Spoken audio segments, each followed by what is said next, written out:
Is more rent control part of the solution for California's housing crisis? Proposition 21 on the November ballot would allow cities to expand rent control ordinances. News Channel 3's Tom Tucker reports on how renters and property owners could be impacted by this. With a tight housing market despite the pandemic and steady increases in rental rates statewide in recent years, backers of Proposition 21 on the November ballot say the initiative is part of the answer. Renee Moya, the campaign director for Yes on 21, says it's aimed at helping low-income Californians and the homeless. Right now, there are more than 5 million people in the state of California who are at risk of losing their homes now due to the COVID-19 pandemic. If approved by voters, Proposition 21 would allow cities to enact rent control measures for properties more than 15 years old.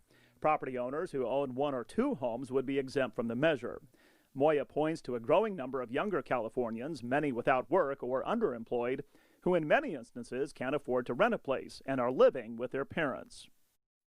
Proposition 21, simply put, will help keep families in their homes.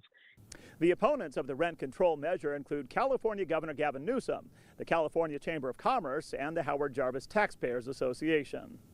Governor Newsom last year signed a rent control law, which for 10 years caps annual rent increases statewide at 5% plus the rate of inflation. Prop 21 would override that. Next to carpet bombing, rent control is about the best way you can destroy a community. I mean, we've seen that over and over again.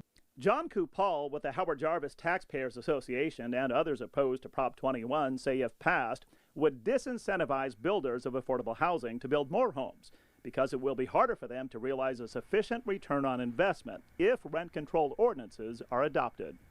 And nothing puts a chill on investors on building new housing than the possibility that rent control could expand. Tom Tucker, News Channel 3.